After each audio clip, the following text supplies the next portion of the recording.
Alrighty. I think we should be all set there.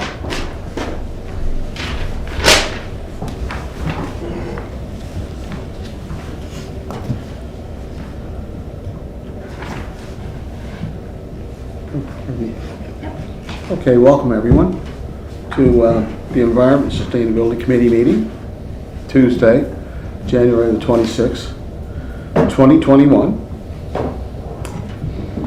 First order of business is to call the meeting to order. Second is declarations of conflict of interest. None. None? Okay. Approval of minutes? Yep. Sure. Any business arising from the minutes?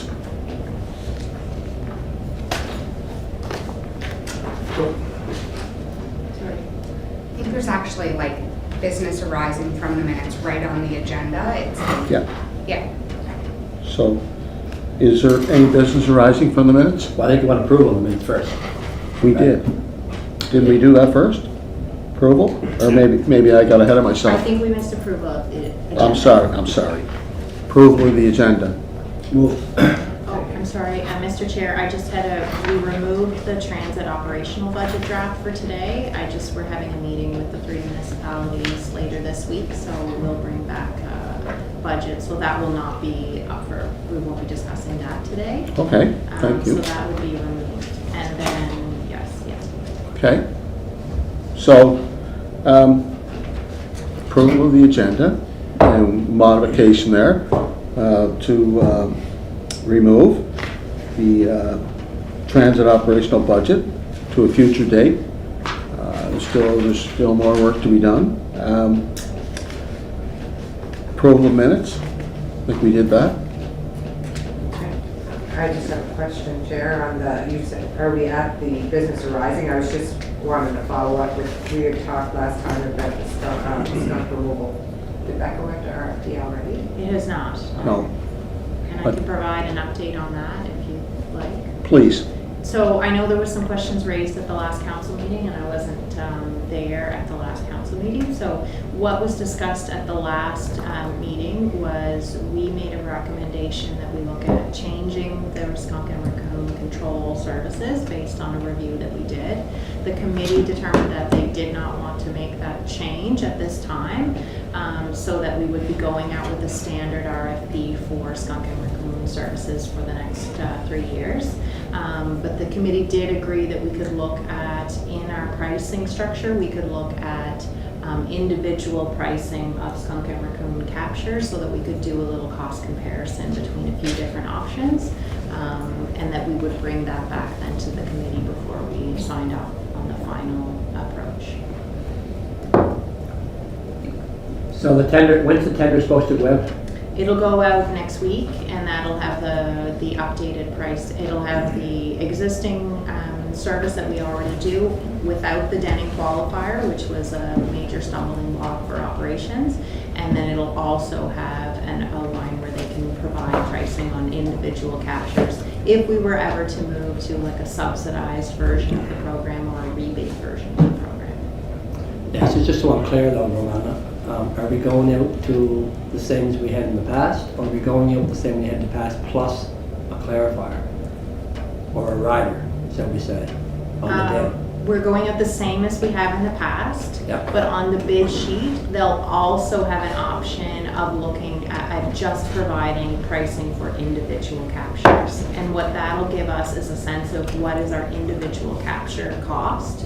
And that way, if we were to do a modified program in the future, we could say this is how much it would cost. At this point, we don't know even if that's financially viable, so it was just a way to gather a bit more information. So in the contract now, does the provider not have to provide the amount of skunks that it captures back to the city? Yes, So you will yes. have that information then. We do.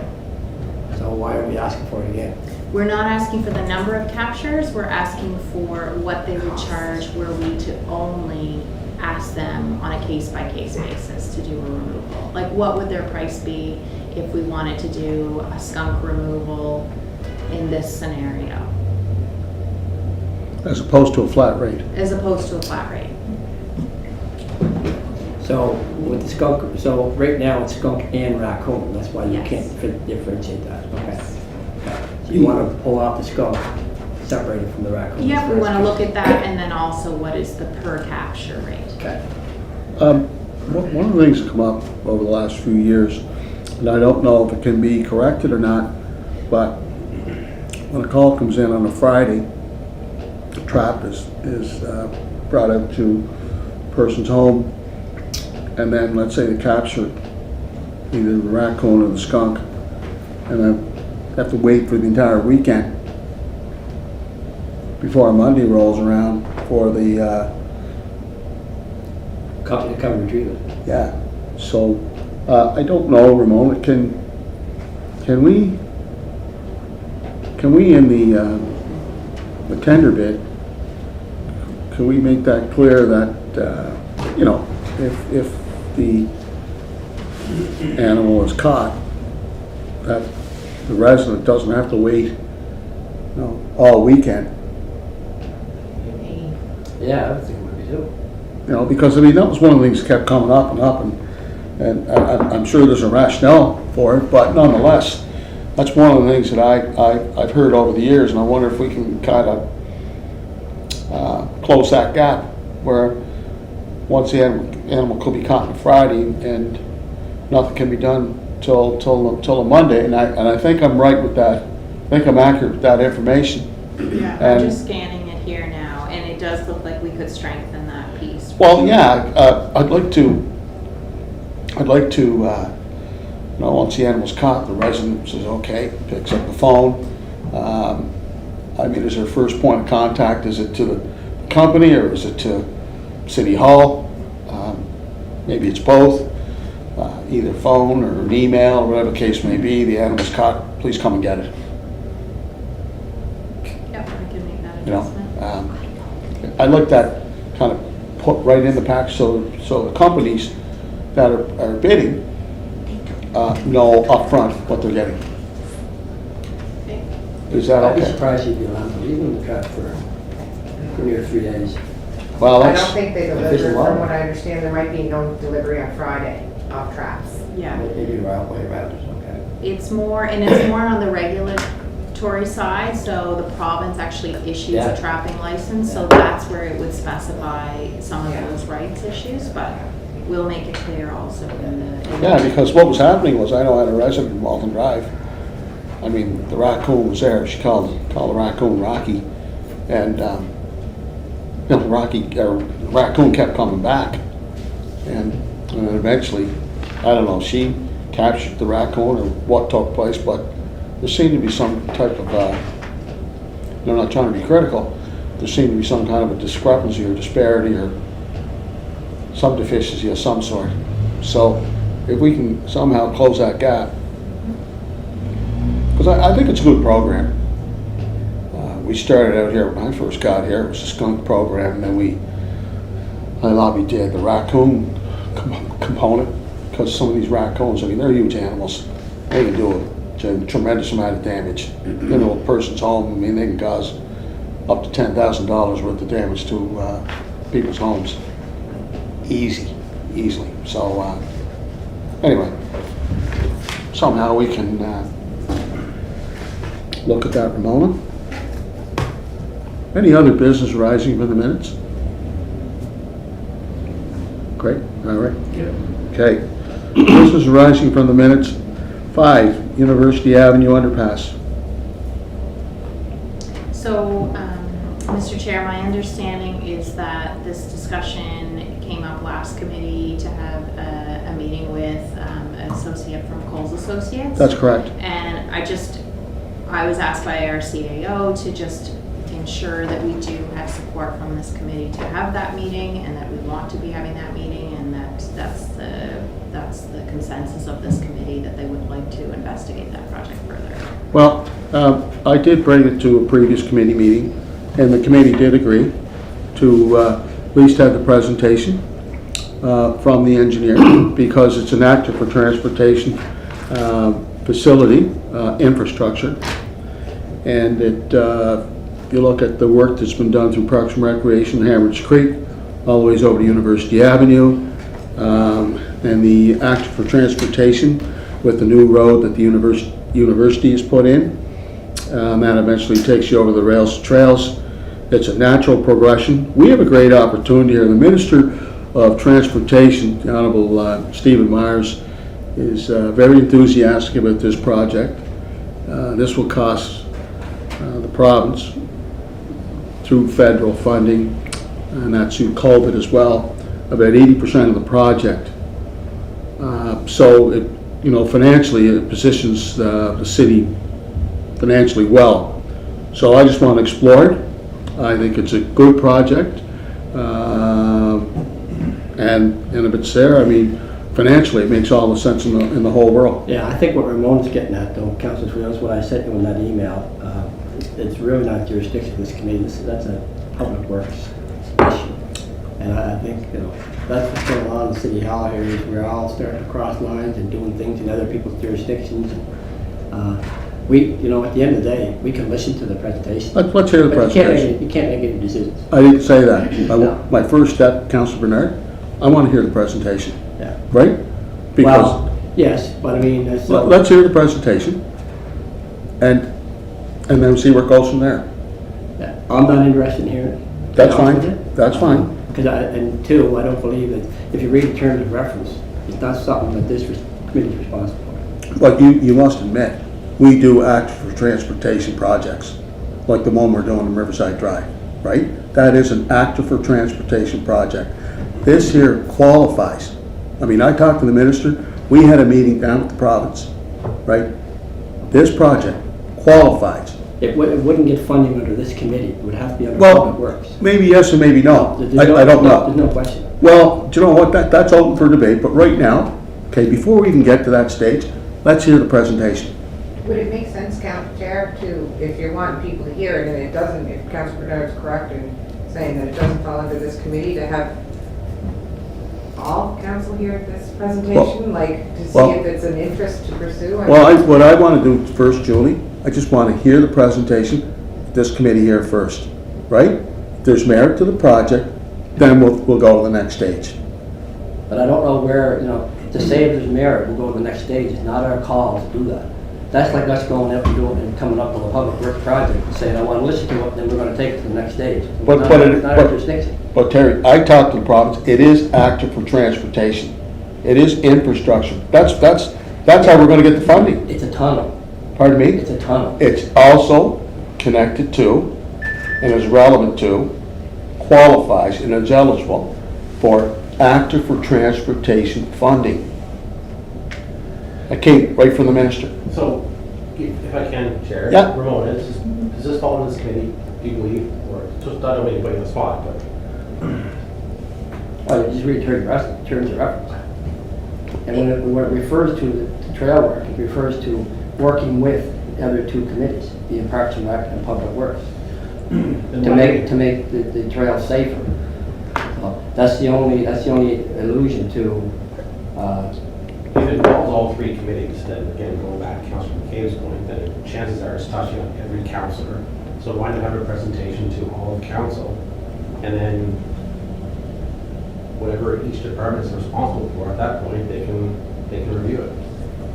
And to me, I don't know if it's this committee or Public Works. To me, I would think the Public Works is the one that have to budget for it. It's a major project. It's a couple $100,000 they'd have to budget anyway, correct? That's right. You're right. Julie? And I think it's interesting, because I think, and Ramona, we kind of chatted a little bit today, because it's, Public Works has active transportation, Environment and That's right. Sustainability has active transportation. It's really a silos thing, but really it's not. I don't know if it can be like a combined thing. I know when I looked for completion of my active transportation multi-purpose trail in Truro, I was told, I would have thought we could have come in under this committee, and I was directed, no, it had to go back in through Public Works under their committee. It's pretty confusing to know where it falls, and maybe we need to do a better job. So, And I think that's why it was always anything to do with the roadways was under Public Works. So any bike lanes, so on, was responsibility of Public Works. Trails, on the other hand, walking trails, so on, responsibility of Parks and Rec. And I think this particular fund, Ramona happened to apply for the funding when we were talking about Graphic Street. And And that's where that fund came from. That project fell through, so the funding was still there. Right. So Yeah. it was married up with the active transportation. Oh, and it makes sense, but it gets a little, for me, it's just trying to follow what department's responsible, but Yeah. again, I agree, like, if it's gonna be a multi-committee thing, maybe Yeah, it's and- something we should all and- listen to if we're listening to it. That's right, but it doesn't preclude us from hearing the presentation. No, but if they're gonna come in and present, wouldn't it make sense for, Well, usually it takes place, it starts at a committee, right? but that's what these active transportations share, is that these active transportations follow under multiple committees. Right. But one committee needs a champion, so. And that would be usually Public Works. and Well, Parks and but Rec. you know what, can I be honest with you, Terry? Yeah, Public Works is 8 months has done nothing, okay? So, really and truly, I'm tired of waiting for them. 8 months and they haven't done a bloody thing About what? about exploring this project. So the bottom line is, we got a great opportunity here. Like I said, the minister's on sides. Let's just hear the presentation, and then we'll go from there. Well, to me, anyway, if you're talking about putting a tunnel on the road, probably should be on Capitol Drive, where the $3.4 million trail they're talking about, that there's 80% funding right now, goes under Capitol Drive to, Capitol Drive? What do you mean? well, there's another trail that Sean Murphy is. Yeah, that's way up. That's way up. That's up near, May Point Plaza. It's another project. Yeah, I know. And I know it's another There's a lot project. of connections to it. Yeah, And one of them would be have to have a tunnel under Capitol Drive to be able to Right. get from one side to the other. right. So to me, it would be much more use Yeah. of that particular tunnel than the one you're talking about. You know what? I have to Because you're respect. talking, like, whereabouts in University Avenue you talking this Well, tunnel about? see, that's why I want to hear the presentation, because there's 2 or 3 intervals there. One is, there's a couple locations there in Emmett Crescent, in near Emmett Crescent, where the students are crossing over University Avenue, Charlottetown Rural, and all the people that live in there, and vice versa, the students from the university can use that as well. So this would get more usage than the one out there. I don't know what, but if it's the bottom of University Avenue, Yeah, in where Heritage Trail is, that's right, which is a water course, because we looked at this about 10 years ago. right. And environment would allow us to put a tunnel there. Right. So I'd like to know who would use that, because the students for university crossing the top of the hill at the lights, the students for Charlottetown Rural Right. cross it end north. Right. So you're gonna be a tunnel, not really gonna use it anyway. Well, If you're putting it at the location I think you are. well, okay, well then, you know what? Let's hear the presentation. Let's just hear Well, it. It's- and I'll hear it, I just don't. That's all I'm asking. Yeah, but do you think it should come through this committee when you don't? Yeah, I do, because, Working on it. pardon me? Anyway, Let's just hear that. I don't care. Okay. Everyone okay? We probably could have heard it by now. What? So we probably could have heard it by now. Well, I mean, when you say here, what is it, just the. Let's hear the presentation, the feasibility of Who's putting the presentation up? What? No, it's me, Langman from Coles Associates. He's designing it. He didn't design anything, but he's gonna give a presentation on the merits of the project. Is he the person who designed that intersection? Yes, he is. You might want to go back and fix some of the problems that are there as a result before he starts designing more work for us, as far as my opinion goes. So- Anyway, Are we- I hear what you're saying, Mister. Yeah. It's not that I'm against it, I'm against it. We got so many committees I don't know. diving into other people's jurisdictions. And this to me is just another one. But And Terry- it's just- but Terry- all it does is upset other people on council. Yeah, but you know It's what, every Terry? word that- But you know what, Terry? Like I said to you, and I'm being honest with you, Public Works at 8 months did nothing. Yeah, well, Okay, so, I mean, I think it's a good project, the minister's on sides, we had a presentation, we discussed it down at the province, they're all on You board. brought it up in here at the council before, have you not? Pardon me? Have you brought it up here before? Not in council, no, So is there any other interest from council to be on that road? don't know. Councilor Twill. Yep. Question for you. Yep. Is there any cost associated to the presentation material needed to put together some kind of presentation? Are we being charged for that at this point? I'm not sure what it costs to bring him in, just to give a presentation. Not I sure. would- With that in mind, I mean, I would certainly give councils, I think you give councils approval to move ahead with the project prior to spending any money on having a consultant come in and do any kind of presentation. I think council should give direction as a whole to say this is a project that we'd like to go down that road. And if so, then absolutely start moving it in the right direction.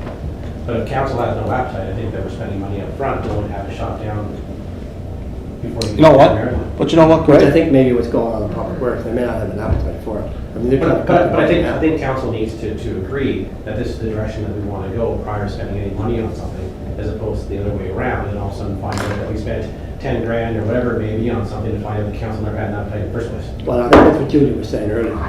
So, Yeah, but Public Works goes out and does projects before bringing it to council. I mean, they go out and they enlist in consultants, and they spend money. Staff do it. Staff, they're usually. No, spearheaded by they staff, go, not no. council.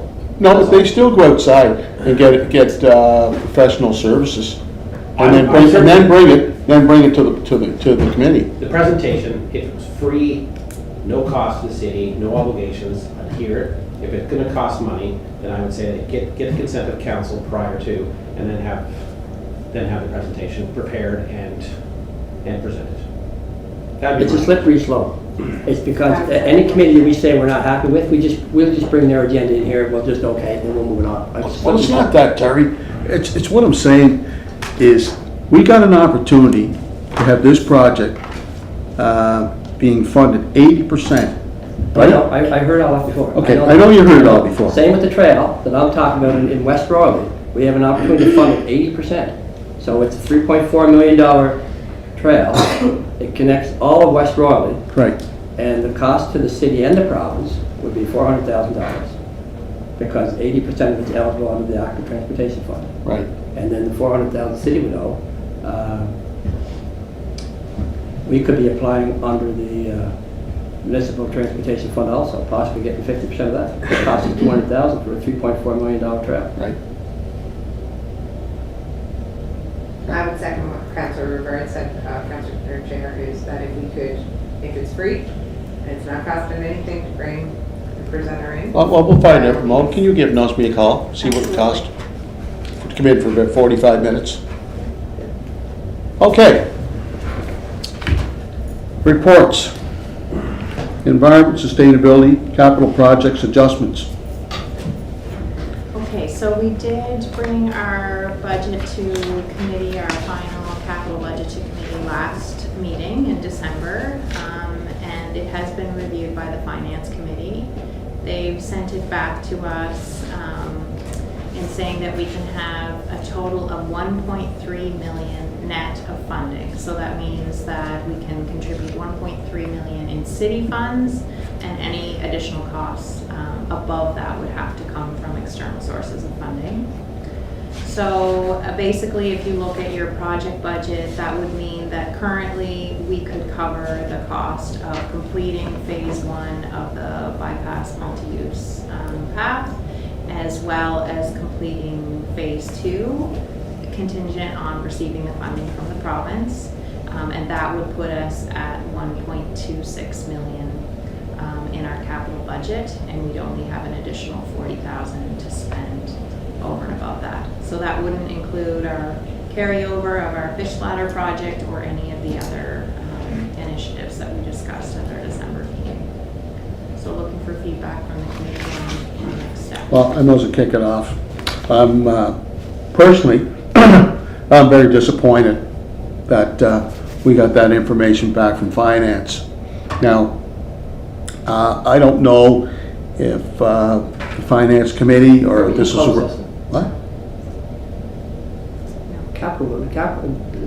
Each conversation is supposed to be closed session. We did our capital budget in December and in November in open. Yeah, we did ours in open. Wow, that's supposed to be. Well, anyway, I got no problems That's with supposed to it. be. But I I guess guess we're gonna make all this public, all the money, projects that we're looking at, projects that we're not looking at, they're all gonna go public. I don't know, Terry. I mean, we did it the last 2 months. Well, You're asking me, I'm telling you. and I'm telling you, you shouldn't have been. Financial obligations, financial decisions that aren't made are Right. closed session, that's why we're in closed session. I sit on finance, and I wouldn't be comfortable discussing. What's that? I said I sit on finance, and I know what the direction was from finance to all committees. And it was to start at, I think, 90% of of last year's capital ask, I think it's something like that. No, but I'm saying to go down, start going down a list of Yeah. what's being taken out, what's not. It's not for public information right now. No, I'm saying from a general, the direction from the finance committee was to go back and basically do 90% of what the capital was from last year as a starting point. Because we had a fairly large amount of capital asks for this year, and the debt service ratio on that money would be too great for the Well, operation. I think just on that conversation, Greg, I think I can say in the public forum, that when we approved the budget last year, budget was approved and the funding was approved. Yeah. So the carryover is automatic. Where the finance department was saying, you have this much money and that includes your carryover. So you're getting nothing into the next year. Those projects were already approved last year. Because they weren't completed, there's a carryover. So that shouldn't be included in new Well, money. I'm It's not it's sure new what money. message, I'm not sure what But message that. to start going down here, I want to have some conversations with some possible cuts Yeah. that were approved last year. So I think finance needs to revisit that, because I don't think it's logical, I don't think it's appropriate to say that these projects are approved, the council has approved them. They never get done yet, so we're going to cancel them this year. And that's basically what's going on here, because these projects here that I see on the list that were started last year and commitments were made, now we're being told, nah, no money for that. Council, the finance committee all the finance committee, the direction was given to Mr. Kelly was that we're going to start at 90% of what was put in the capital budget. 90% of what you got last year. And as a starting point, that way when we're looking at new initiatives, at that point, then we have some additional dollars that we can look at, because we want to keep the capital budget, as you know, as former chair of finance, you want to keep that capital budget number at a certain number. Yeah, the problem I'm having over here, 90% of what you had last year, so you wanted to have some new initiatives. But that 90%, what you had last year, is now including what was approved. Yeah, and again, I don't know what. So now you're not getting 90%, you're getting about 30%. I don't know if that We're was. looking at item number 1. Yeah, I don't know if that was committed. I don't know if that was the direction. Okay, so- Well, that's what we got back That could in be our discussed committee at too. finance, correct. And you know what, so you might as well not do anything this year, you might just continue on with last year, because the bulk of that is carried over. Again, I don't know what message, I don't know what the message is that we to the managers.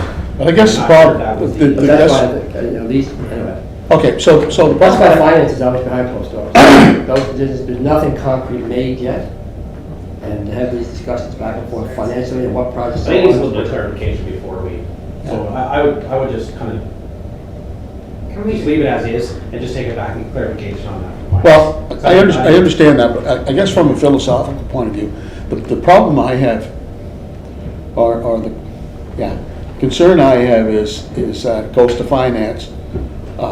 Was it the committee or was the recommendation from senior administration, the manager of finance and the CAO, to suggest that it's going to be a status quo budget? And that the elected officials kind of just, well, yeah, I guess we'll just go with the status quo compared to last year. You're on the committee, is that what took place? I can't recall exactly what the conversation was. Okay, well, I I know, guess I the- know that we're looking at the capital budget. We saw the initial asks. And again, without getting too much, they were of course everyone's dreams, which was great, but there's just no way that the city would be able to be able to fund that under the operational budget when debt servicing. So again, the number has to come down, and in doing so, we've basically put it back to the managers of But each department. If I wanted to argue, Yeah. which I don't, I said that day will come, but if I want to argue by using what you're saying, the way it was explained in finance, tells me that finance wants to reduce as much as they can so they can put in new initiatives. There has to be a spot for new initiatives, right, coming forward. So I guess but where's the money that was committed last year that's a carryover? I don't know what's There. communicated. I really don't. I did miss the last finance meeting. So if this was So- committed last year, I think it's what Councilor Bernard's saying, so it was in the budget, it was Again, I approved, understand now it's that. carried over. It's Well, just still there. like this fish ladder is half done. I understand what you're saying. That's And I why I'm mean, saying take it back to not to field. say that this is, not to say that finance is done, but I do think that, well, I there's- do think that when you have projects that council voted on, you have a budget passed and the money was approved, that's the projects to go ahead. Now, we're at a time now where the projects haven't been completed yet. So the carryover is, that's why it's called carryover. It was approved and it's carried over. So you can't have that included in your status quo, because your status quo is less the carryover. Right. Now, in this case, the carryover is fairly significant. Yeah. And that money was already approved. Yeah. So to me, it's just another way of cutting the budget way back. That's right. And saying, Well, you see, know what, we got all kinds of new stuff. That's right, to do. and the thing is that, all committees, this has been going on for years here, that seems to be the norm at City Hall. But these should be, these should be behind closed doors, Councillor. Everything you're gonna say is that media. I'm just talking philosophically, I'm not talking projects, Terry. But You know what I'm saying? Why don't we get clarification? Yeah, I agree. Before anymore, I mean, again, it's just gonna be a miscommunication. I would just leave it. Okay, but the point I want to raise is that you can't expect every standing committee in every department in City Hall function from a status quo perspective, okay? Each committee, each department is different. This department here is, for all intents and purposes, a fairly new committee, taking on a lot of projects. Roll up your sleeves, staff has gone out and seek funding in other levels of government, FCN, all other, opportunities that lies with feds in the province. They've done a great job in taking the incentive and they've run with it. And I just don't think you can say status quo right across the board, because this is not a status quo committee. It's not, it's new, it's environment, sustainability, there's many different initiatives, many different projects. So I don't want to see the department or the committee handcuffed or handicapped saying, well, we got to go along with status quo, because other departments and other committees are able to acquire money. I mean, there's a big war chest of money at their disposal that they can go out and do different projects and and even have monies left over, whereas we're not. This committee, this department is not positioned that way.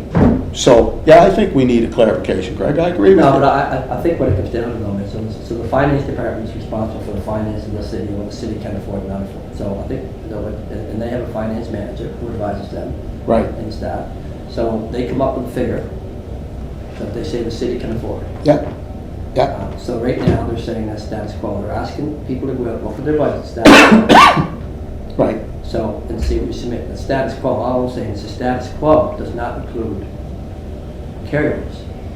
We can still live within our status quo. Some committees may not. I understand that. There is a 2% increase in salary and so on. So they'll have that impact. There's another budget line for salary dollars that they'll have. Right. But they'll see what the managers are saying, what the managers can do. There's going to be some committees that status quo is not going to be, they're not going to be able to maintain it. And so whatever extra money they may have, they'll put that towards the committees. There's going to be some that are over, and they're going to have to reach a certain plateau where they can't go over that, or we're raising taxes. Yeah, yes and no. But just to say, a status quo right across the board, when this department and this committee is not a status quo committee department, the department has to grow. I mean, we got some great young staff here. They're doing a great job. I mean, and they're not just saying, give us some money. They're going out looking for monies. I mean, to their credit, my first couple of meetings here, I mean, every item on the agenda is where they, resolutions are being passed and approval from the committee to go out and seek funding at other levels of government. And I don't want to curtail that. I don't want to. I think. And the other thing is, I don't know how long these finance committee meetings are, so maybe to even seek clarification, I'll make the suggestion with the committee's approval that the manager and myself as the chair of the committee meet with the finance committee, ask those relevant questions, get clarification, and to see if we can move the needle a bit and emphasize the dilemma that we're in, because it's not just the carryover projects. We got some projects this year that we want to do, and we don't have a big budget to begin with. And the department, I'll reiterate, the department has to grow. It's got to grow, and we need that. need to make the finance committee and the finance department understand that challenge. Councilor Twill, I certainly appreciate it. I think every department within the city is growing and needs to grow. So there's going to be asks everywhere. You can tell by the initial ask in the capital budget, we kind of trimmed that down by over half of what's already been asked. So there has to be a starting point. That's all. There's such an early discussion right now in finance. And there was the direction given for capital and operational to start looking at a number. And then we go from that point. Where did that come from, Ray? Who recommended that? Was that staff or was that the committee? Who recommended what? Basically status quo. Was that senior staff in the finance department and the CAO, or was that the elected officials on the committee? I don't think it was status quo because I voted for status quo and I think the vote was to trim. Right. But there's different projects each year. Some are, I mean, Parks and Rec, they have a bridge replacement. How often is Parks and Rec responsible for a bridge replacement? $600-some thousand. I mean, that's a one-off. But tell me this, as chair of the committee, what is your capital budget? What is your status quo capital budget? How much? What was it last year? Well, I wasn't here That's last the year. last meeting. I wasn't here, So Jerry. I wasn't here. That was the, it's 1.345. What was it? 1.3 million. So That was your status quo 9% last would year? be, pardon me? That was your status quo last year? Yes. That So was then- our capital last year. Yeah, so I would think that if it was status quo, it would be 1.3 plus the carryover. So you're saying you told 1.2 or 1.3 less the carryover, or including the carryover. Yes, and we can, that was my understanding is that it included carryovers, but I could get that clarification. So if But you had your status quo capital budget, would you feel comfortable? with carryover, Yeah. with carryover would not count in the 1.3, then I think we'd be fine. We'd be, Yeah. So what would that That committee? wouldn't, the only thing though is that the additional $1 million that was added for active transportation to the budget at our last meeting, I don't think it would accommodate that, but it would accommodate. And that, is that a new act? Is that a new initiative? Yeah, it is, Yes. That's, would that be under new initiatives for them to consider after the budget, Right. after the different committees are done? because what we're finding is that, we want to pursue other initiatives and we can't do it. But everybody does. What? And everybody does. Everybody has new initiatives.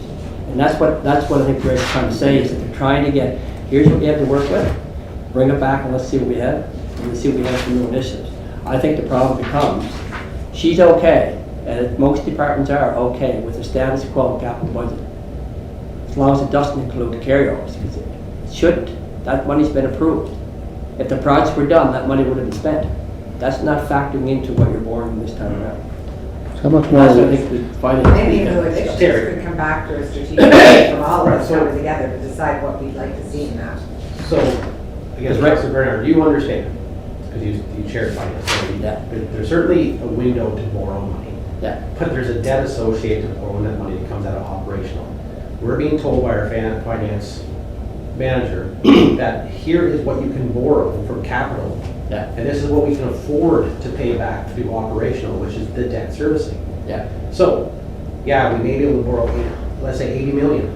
But if we borrow 80 million, we have to raise taxes because we don't have operations to pay for the debt servicing. So you got to bring that number of capital ask down to a number that can be debt serviced without raising taxes. Right. It has to be paid by operations. So if we're freezing taxes like you asked, and we're doing all these things, then we don't have the extra revenue to be able to debt service. So we can't up the capital, even though we have room to borrow. Okay, So but I that think doesn't, at the end of the day, last year, memory serves me right, the city borrowed for capital was either 21 million or 26 million, I can't remember, it was in the 21 or 26. That was. Yeah. Right now, with the wish list, it's like close to 60 million. So It's 68 million. They got to cut it off. So the best way to do that is say, status quo, so you're back to the 21 million. Right. Status quo capital budget. right? But that 21, if that's the case, and everybody has the same as they had last year, then that's fine. But what was approved last year, wasn't spent, that's a carryover, should not be part of that status quo, because it's not status quo. That's what we're asking for clarification on, Yeah, period. yeah. Well, We have that answer, we're just, we need to know. Just get the answer. That's the same with Parks and Rec. I mean, they have the carryovers that we have, and with the bridge project, which is a one-off, I mean, there's not much money to end.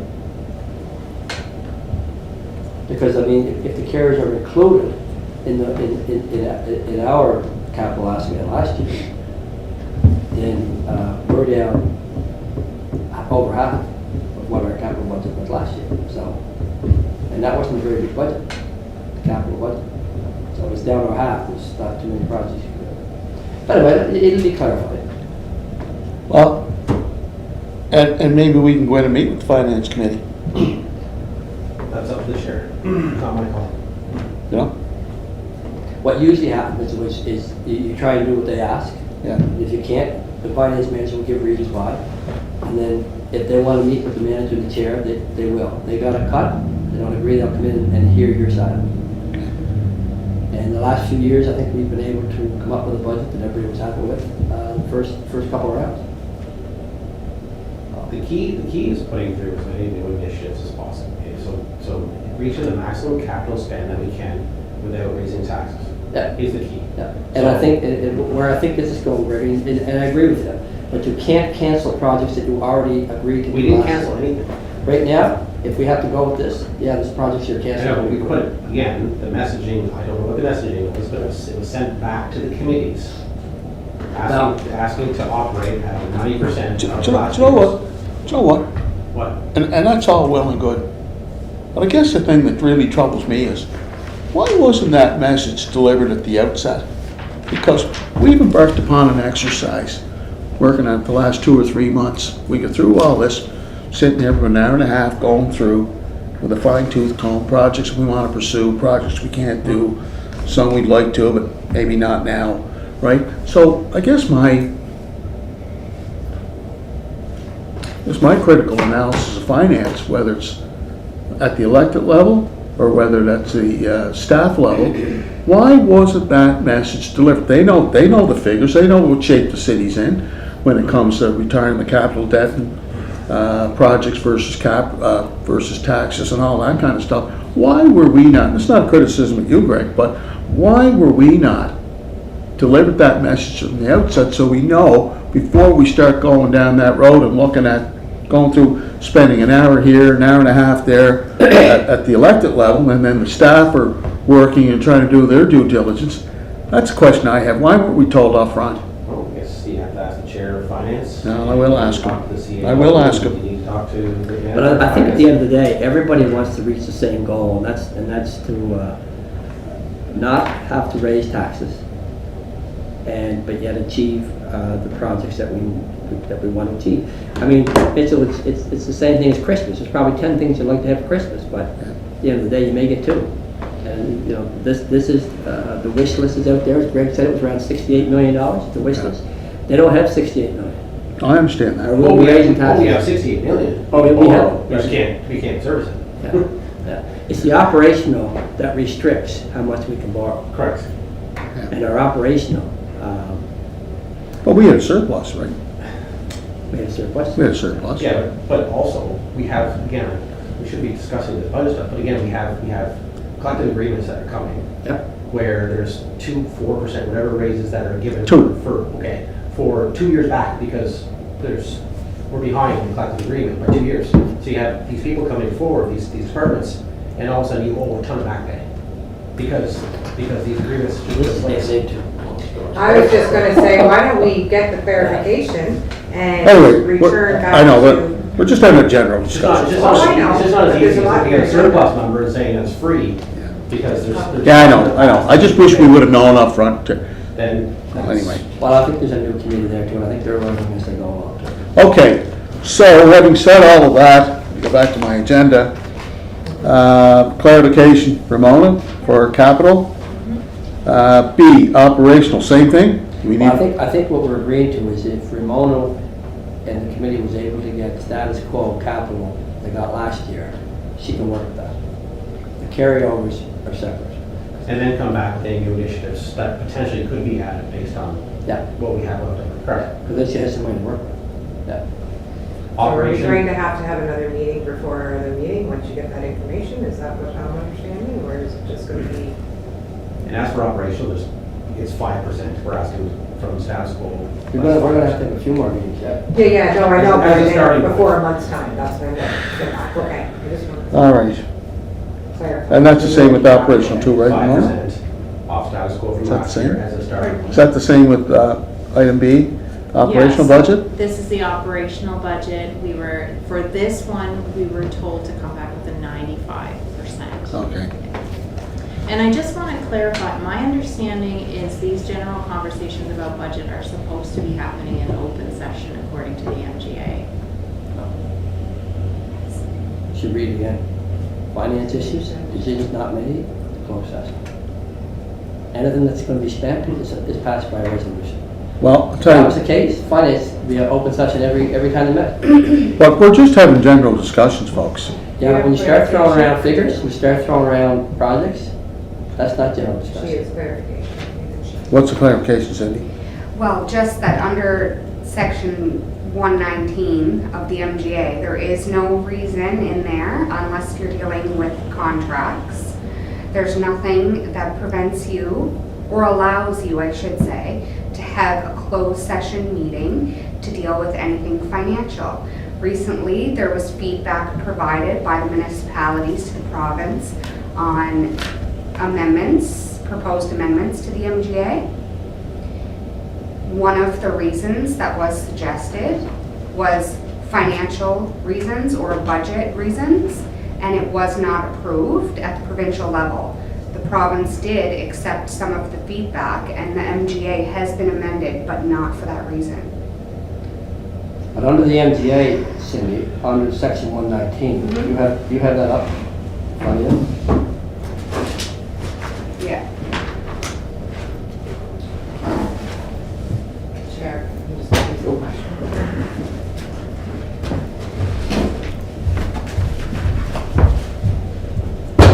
Nope. Sorry, I mean, that's. Nope.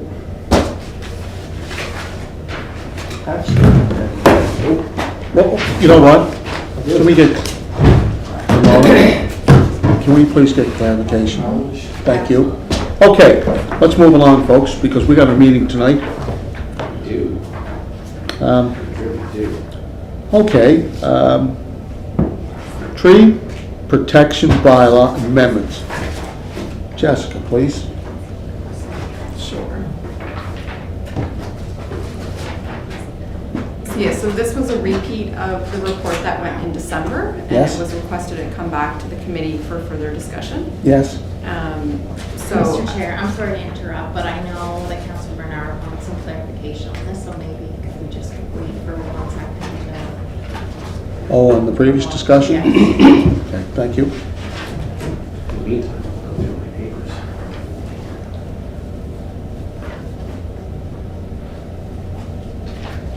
Where's Mr. Kelly at tonight? So, you said enough, they took that one out. Could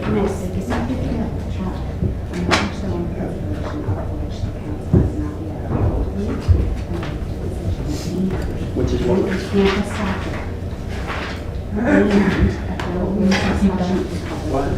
I guess I can get a glass of water.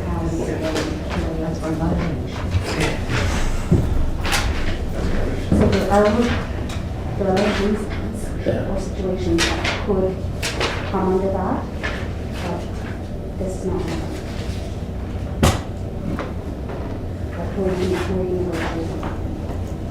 But if you're posting, how much money in the budget, what projects get done, what projects don't. I know it's not going to, it's not going to, like, So then why isn't finance all their meetings in open session? probably. So, what was this challenge? We'll come back and that's what the answer was. Well, no, but it was not approved, and we weren't, I don't believe we were the only municipality that had that suggestion. So then every time finance goes into a meeting, it's closed session, what are they using? What section? Well, that was always it because the matter is still under consideration. The council has not yet publicly announced a decision. So you're dealing with all kinds of figures and all kinds But of projects. when you continue the rest of that sentence, it clearly says add in which doing so would prejudice the municipality's ability to carry out its negotiations. Yeah, I still like to get that. Because I think you can't, depending on the project you're talking about, the amount of money. you Well, can't I get- did say when I was talking to you that there are situations that could arise where that would be considered a reason. But this probably isn't one. I understand what you're saying, Terry. Personally, I have no problems with the open session. My understanding was stuff like land transactions and things where you don't. Human want to be resources, open for those kind of things. Personnel matters. So that somebody else. I can don't have lose problems your with ability for your best bang for your buck type of thing. That's when you're close. Are we ready to move on, folks? What's that? My understanding, can I clarify? I was just clarifying again, was when it comes to like land transactions with financial dealings with those kind of things. Yeah, well, that's in there too. Okay, that's a separate one. Well, I just understood that was the anyway. financial time when we were closed. We'll do a follow-up as well. Anyway, yeah, go ahead. Jessica, Okay, it's yours. sure. Where are these people? So this pertains to the two amendments we proposed to the tree protection bylaw, just to add some clarification in two areas. So it was requested to bring back for further discussion. So I'll just summarize what the two amendments were, and then we can have discussion on that. So one relates to what trees are protected under the bylaw and what ones are city maintained when they fall specifically on a property line. So based on benchmarking in other municipalities, our recommendation was if 50% or more of the base of the tree is on city property, then it's a city protected tree and a city managed tree. And vice versa, if more than 50% of the tree falls on private property, then it becomes a privately managed tree and does not get protected by us unless it's a heritage tree. Right. So that was the first point. And then the second point was just to clarify when the city can do maintenance of a private tree. So it's specifically if there's a hazard to people on public property or the public property itself. So we just had to clarify that so people knew. We were getting a lot of requests for the city to come in and do private tree maintenance in a backyard where a dead tree might fall in the neighbor's backyard. So we wanted to make it clear that the city has no responsibility there, only if the public is at risk or public property is at risk. So those were the two recommendations that went forward. Thank you, Jessica. And are you okay with that?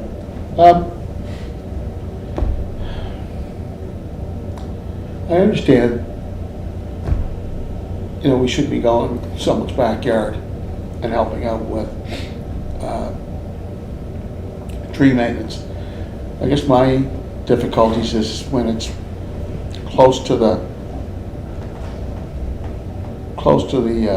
city's right away, and you get into these dilemmas where branches, it could be a private tree, but then the trunk or the branches are hanging over the city's right away, in some cases all over a neighborhood street, and then, well, there's nothing we can do about it. Well, I do think we have a responsibility when you have branches hanging over a neighborhood street. I think we have a responsibility.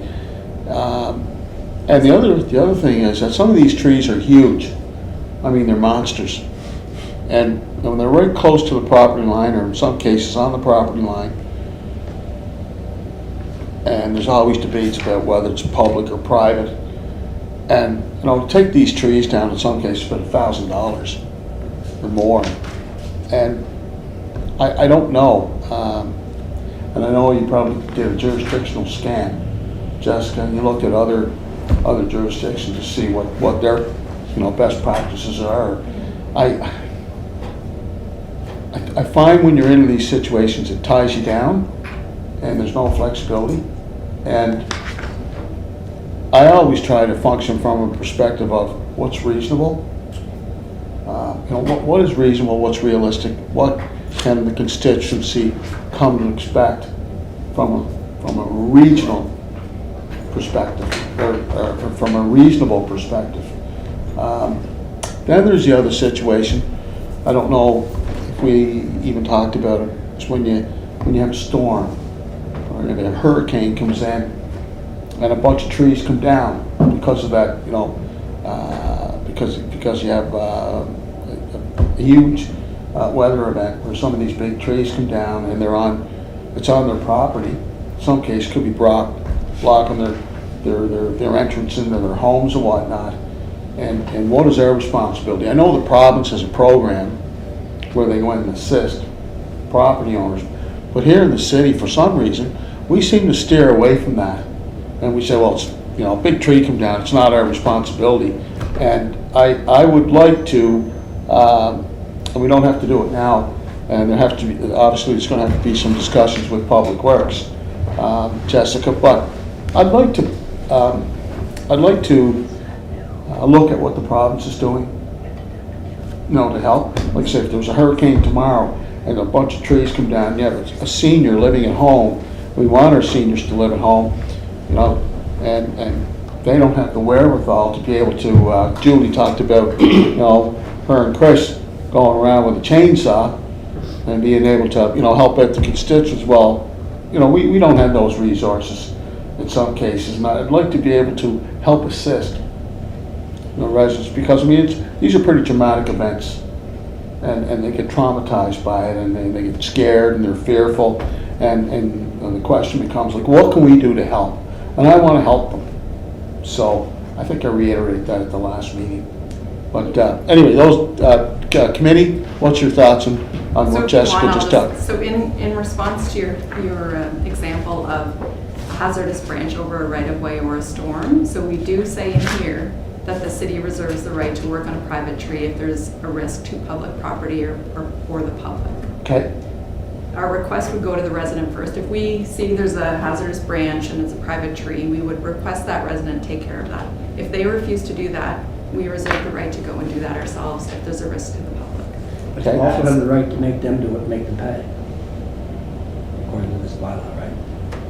Who's Force cost them to to be? pay. We can force them to pay to, yeah. Okay. My problem with this, to be honest with you, a lot of these trees would have been planted by the municipality.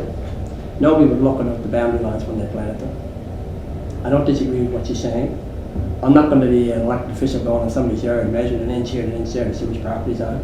If it's touching the base of the tree in any way, we'll take it. If it's beyond that, we don't. To me, it's clear cut.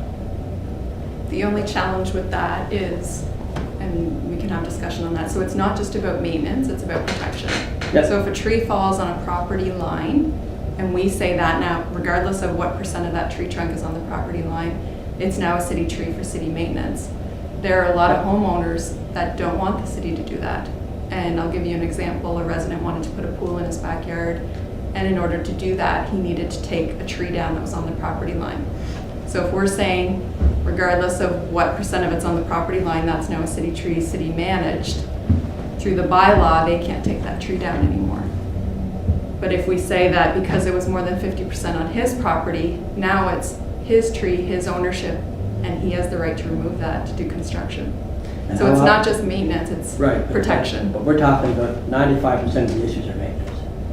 5% maybe what you're talking about. A lot of our calls are requests for tree removals, and they want consent from us to take trees down for various reasons. Right. So we need to look at where the tree falls on the property line to make those calls. Right. So if more than 50% is in a park or right of way, we say that's a city tree and we can protect it. And vice versa, if it's not, unless it's a heritage tree, they have the right to remove that tree. I'd be surprised that many people would want to remove trees that close to the property line to put a pool in, for instance, just because the bylaws are not planted. There has to be, for a shed even, there's a 2-foot variance that's required off your property line to put a fence, a shed. Yeah. And I think it's even greater for a pool. So I don't know if the trees. It was for access mostly. Yeah, in order to driveways? get- Driveways? Well, beside the house was narrow, so Yeah. to get into the backyard for construction, the tree had to be removed. Was one example, but So what about roots from the tree? So let's assume it's the roots. Because I have one instance in my area where the homeowner is complaining that the roots from the city tree have come up and they're causing her driveway to ripple and ripping it out. Do the roots part of the tree that sits on, that is owned by the city? So let's assume that the city says. It's the base of the tree. That's our tree, our base. yeah. But the roots from our tree are causing, or, the need for repairs of someone's driveway. We don't touch those, even though it's our tree. but that tree should be our roots. If it's our tree, it can't be our tree and their roots. Get it? Well, it's our tree, it's our tree, but the roots grow in different directions, so the roots can partially be on private property and partially on public property, But right? if they went in and started ripping the roots all out, Mhm. I'm guessing that would have a. They would have to it would be a violation of the bylaw if they cut the roots off the tree without reaching out to us first and telling us they were gonna do that. So that we could potentially take protective measures to ensure the roots are cut properly or at the right distance. And that's something I do want to clarify in that, you know, with all these inquiries that we get, Jessica is working with those individuals and we're working out common sense approaches, we're working out. But what the issue is because we don't have this defined when it's a city tree and when it's a private tree, it creates all these extra issues to have to resolve on a case-by-case basis. If we make this amendment and it says this is when we're calling it a city tree and this is when we're calling it a private tree, then we'll have that clearly defined and then we can start the conversation from a clear place instead of starting it from this is mine, this is yours, who says it's mine, who says it's yours. I think that's one of the challenges. And then the other is that we want to make sure that we can do tree maintenance on a private tree that is posing a potential hazard. So I know what you're saying in that we don't want to be so rigid that we're being unnecessarily restrictive, but I think we really are striking a good balance here between protection of the trees that we have and also being adaptable to scenarios as they come up. Like she's done a lot of education work on it. What would happen, Ramona, if there was a situation where you had a large tree, we had a branch snapped up high in the canopy, dangerous. They call the city. The city comes up and starts measuring whether the base of that tree is kind of on his property or our property, so more than 50% than his, and it's up to him to hire somebody to cut that branch that may fall wherever. Dangerous to whom? Do you mean if it's hanging over the sidewalk? Or do you mean it's hanging over their backyard? Well, it wouldn't be in the backyard, it'd be in the front yard, right? If we're talking the boundary between the city and the property owner. So if we had a large tree, and obviously in the front yard, we had a branch broke, it's a dangerous branch, but it's hanging there. Yeah. So if it's a city tree, we would do that maintenance ourselves. But we don't know if it's a city tree, they gotta measure it. Yes, and we have the street tree inventory for that purpose so that we can define. That's what we do. So we have an urban forest technician and a lot of his job is to determine tree ownership. So if we have a trunk and 40% is on city property and 60% on the owner's property, Yes. then it's up to the owner to hire somebody to cut that dangerous tree. We request that they do it, and if they don't, we have the means to go in and do the maintenance ourselves so that we can remove that stuff. So you Safety would risk. probably bill the property owner for the work done. Do we always, or? Wow. Would be my guess. I The bylaw believe we can. It's in the bylaw. Yeah, that's, And I'm saying, so if you got a 70 or an 80-year-old that's trying to stay in his home, we're that close to a tree that, you know, we're measuring within inches of where the boundary line is and if this tree is not. Could we not go ahead and just cut the branch off, keep the safety away? would Take you that- be take that- comfortable with if it's touching the property line of the city, regardless if it's 5%, 50%, 42%? Well, to me, if it's that close, That's what I mean, like. the guy who planted the property, the guy who planted it, they weren't measuring. I mean, I know a number of trees in East Road that we planted during this road before the amalgamate. And then once you buy one, we'll put one in your yard. I mean, we never measured off where the property lines were. If it's That's that, what I'm wondering, does it have to be specific on percentage? Could it say if it's touching the property line of the city that we could go in?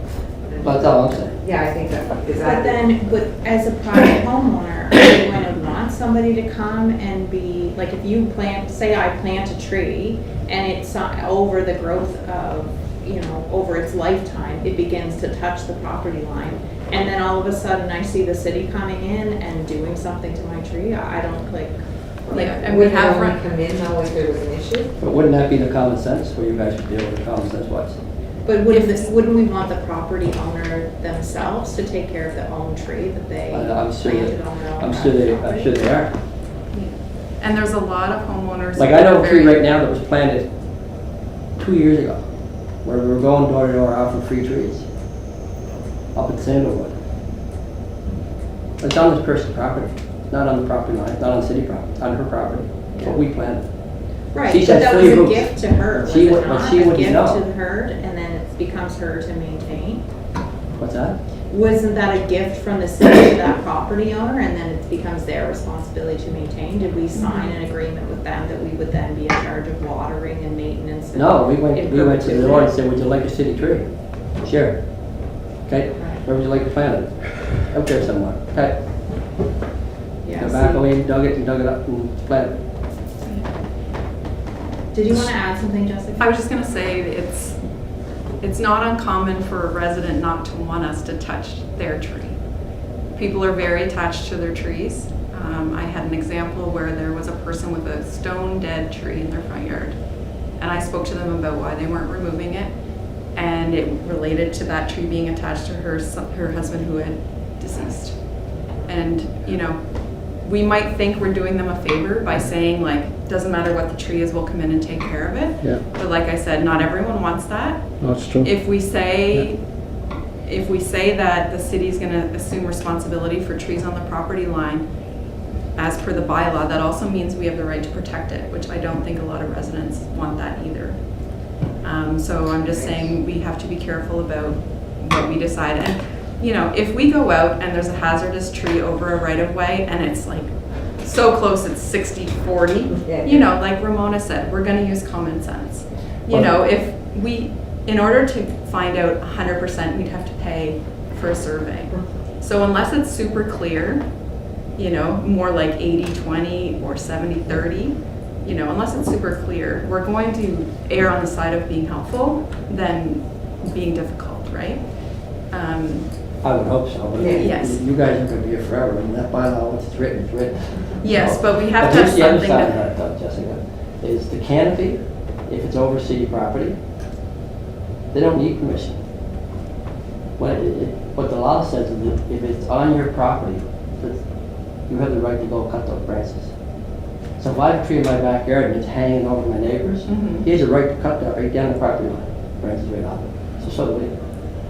Does he know? so if it's in Yeah, backyard, I already had a case go for it. Okay. yeah. If it's in backyards, the lawyer that we spoke to about this bylaw said that's a completely civil matter and is something we wouldn't get involved in. Yeah, but the law says if it's on your property. That is my understanding as well. You can cut it down. Yeah. So, I just find that for elected officials, more often than not, what we run into is tree maintenance. Oh, you can't touch that. We're not sure if that's on our property or not. And I don't want to get into start measuring an inch here and an inch there to say, well, I'm not going to touch it. And for me, my disagreement here is if it was in the base tree and it needs maintenance, do maintenance. So, can I just add, going back to the root of the problem? Because I don't think a lot of people want to.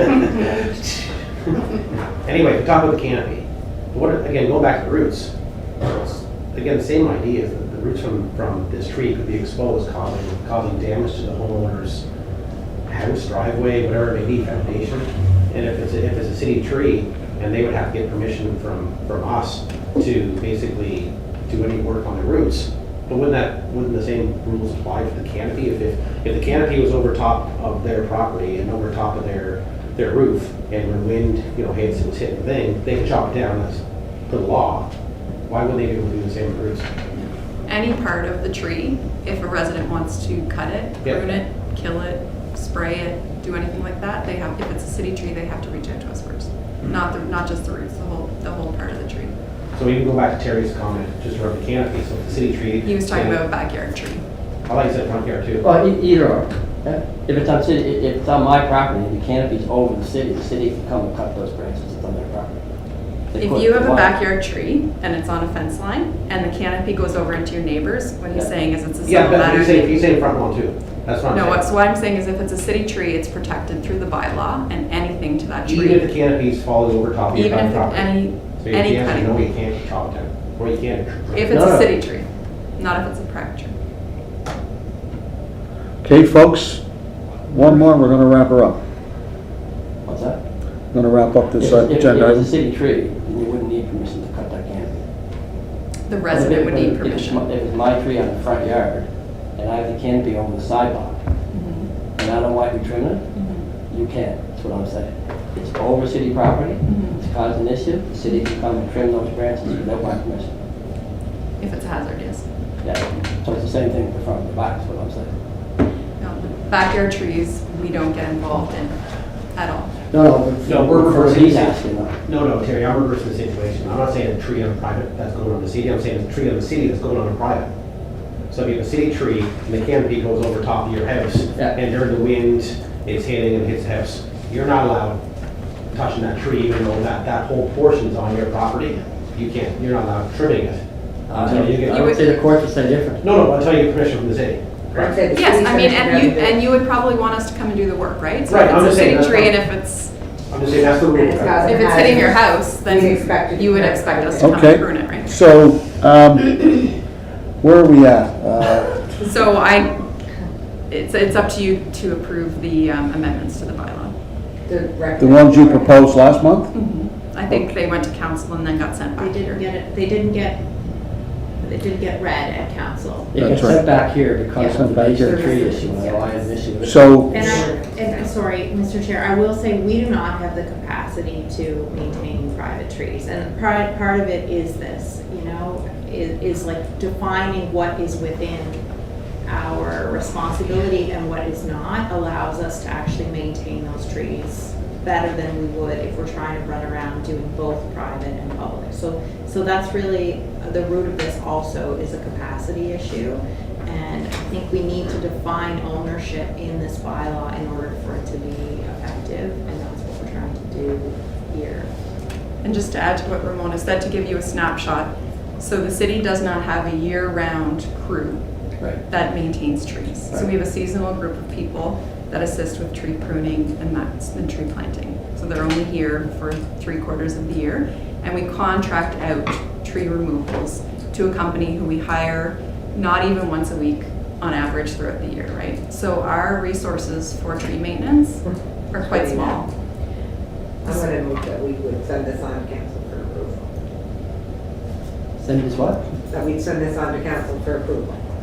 I'm going to recommend that we take in just parts I don't like.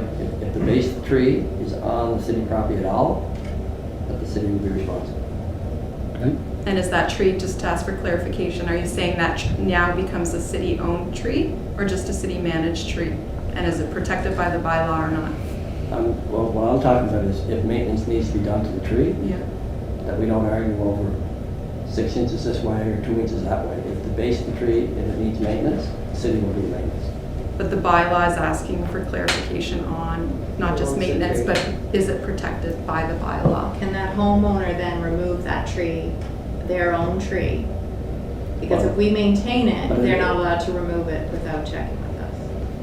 No, and there wouldn't be, if we're saying it's on our property, we wouldn't be removing it. If it's 20% on our property now, they It's can still still theirs. remove it. It's their right to remove it. It's their tree. But if we just say now that we want to make that a city-managed tree, then they will not have right to remove their own tree. So the lady that planted her deceased husband's tree that's 5% on city property will now become city property, and we can go in and say that's dead, it's coming down, sorry. And I would be interested in getting our lawyer's opinion on that because I don't even know what our rights are in that regard to say that we now maintain a 80% private tree, whether they're interested in that or not. What do you want to do, Lisa? Well, I know what Ramona's saying, that you gotta, No, I hear what they're saying. I heard what they were saying, but here's the problem, and I know, look, I know you have to have guidelines, I understand that. And you have bylaw, guidelines, practices. I think what you're talking about, Counselor, through the chair, is that's under public works that can't go in and help clean up after storms and stuff. No, that's part of it, that's part of But it. that would, they like. No, that's not part of the bylaw, Enforcement. that's separate, No, okay. that's a separate thing. I was visiting with a developer today. We were down, on Queen Street, and that tree, which is on his property, that he just acquired, the branch of the tree is all the ways over Conley. You know, I mean, It's crazy. It's just crazy. I mean, I don't think one bylaw will be able to accommodate all of the challenges and all the dilemmas that we'll find ourselves in. I know you have to have guidelines. I come back to what I believe, what's reasonable, but then at the same time, you know, either we own it or we don't own it. And where we get into situations are, I'm talking to the residents that want the tree down because they're fearful. They hear about a hurricane in, you know, in the fall of the year coming up the eastern seaboard, and the next thing you know, they're, geez, that tree's driving me, and it drives them crazy. There's a lot of anxiety, there's a lot of apprehension, they're fearful of the damage that's coming down. And these trees are, some of these trees can do a lot of damage. So, I don't know. But I can understand what they're saying too. I mean, you know, we've been in the elected official situation, but I can understand what they're going. I understand that too, but from an elected official perspective, you know, when they call you up, you know, it's hard to say, oh, I'm sorry. Or we'll contact staff, usually contact staff, and the staff will go out and they'll have a look. And, Well, if it helps, I'm not aware of another municipality that offers private tree work for residents. Yeah. You would be setting an exception by spending your budget on residential tree work. yeah. But we're not doing residential tree work. All we're saying is we're looking at that marker of what's cities and what's private. Right, but if it's 80% in their yard, and we're gonna say now that, Yeah, the problem I have with those, I know a lot of them were planted in people's yards, or very close to it. And it was never, when they were planted, there was never, you know, we should keep this on municipal property, or it was just all to put a canopy on the street. right, and it's not uncommon for municipalities to direct required planting as part of development, right? It's in our best interest to tell them, okay, you're gonna build all these houses, you need to put trees in your front yard, and that's a requirement. Doesn't mean they're gonna be city trees, it means they're gonna be your trees, but we wanna live in a city that's full of trees and has tree cover, so that's one of our requirements. So I've had this conversation with residents before, they said, I bought this house and I was told I had to put this tree here. Doesn't mean it's a city tree. No, It's part of the- what I'm talking about is once the municipality would have planted. Right. I do see your point, Jessica, in the sense that if 85% of the tree is on their property, and just under the rule we're saying that if it touches the tree at all, it's cities. I mean, if as a homeowner, if 85% is on my side, to me, it's my tree. And I want to do what I want to do, but even though 15% is not a city, it's my tree. So maybe the 50% rule, maybe the 50% But rule if is it right. was on his property and it was his tree, he still couldn't cut down. It's a lot of tree. No, if it's over 50% on his property, what we're saying is it would be his tree and not protected by the bylaw, unless there's a clause in here about a heritage tree. So over 100 centimeters in diameter, that's an exception. But what we're saying is if Councillor Rivard has, If he wants to cut it down, he could. if it's 80% his, he could cut it down to build a driveway, access to the backyard, doesn't like it. I'm okay with 50. Yeah. That's fine. I'll second Julie's. So what do we say, 50-50? 50-50 is the common. Like I said, if we go out there and it's so close, we're gonna help the resident as best we can. Because in order to Oh, determine so- 100%, you'd have to pay for. So Jessica, there's a little bit of flexibility is what you're saying. I think it's common sense, yeah. I know that, but- We use our common sense. Common sense, which means qualifies under flexibility. Sure. So it's in the backyard, you're having. No. I'm not saying that. You know what I'm saying. I'm Councillor not into, Julie moved it, I seconded it. yeah. What's your point? It's done, let's do it. Wow, we have to be, Rod Royalty, we haven't even gotten to the closed session yet. We'll do it by satellite. We said 50. Anyway. Last point. Yeah, I know. Okay, motion carried? Yeah. Okay, thank you, Jessica. Thank you. Good discussion.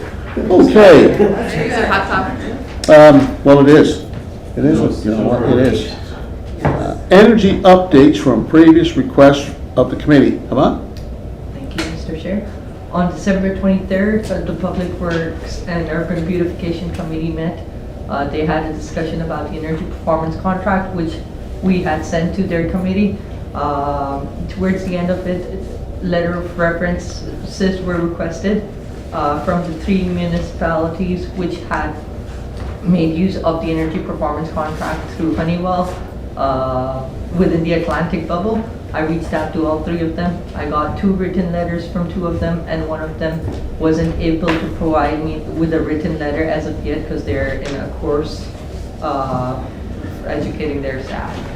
So the 2 written letters came from Town of Gander in Newfoundland. Their Director of Engineering provided a really nice reference for Honeywell to be specific for the energy performance contract, to the point that they did it once, they liked the results of it, and they went and did it another time. And currently they're in the process of implementing the second attempt of the project. The other letter which was received was from the other municipality was City of Summerside. They were generally happy with the experience. They did point out a concern, and they mentioned at the end that it was mutually agreed, whatever the dispute was. So these are the 2 letter of references which came out, and the third one was Town of Truro. They said that they've done the study, their experience with the study was good, but just when the implementation part came, COVID hit and they weren't able to implement. So they would give this in writing, it's just they need some time to get back to us. Any questions for Ron's presentation? No? Thank you. Keep up the good work. Thank you, sir. Okay. Honeywell. Ramona? Yeah, so that's just the last piece before we move into closed session, and I prepared this as well.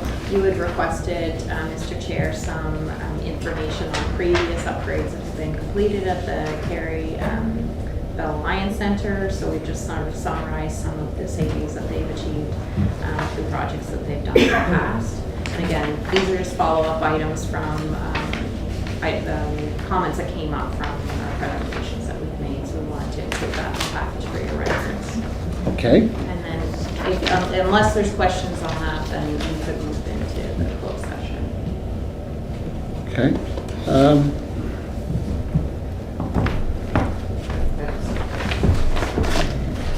We need a motion to I'll move to go closed. close? I'll second. Motion carried? Motion carried. Okay. I'll get Rick walking close.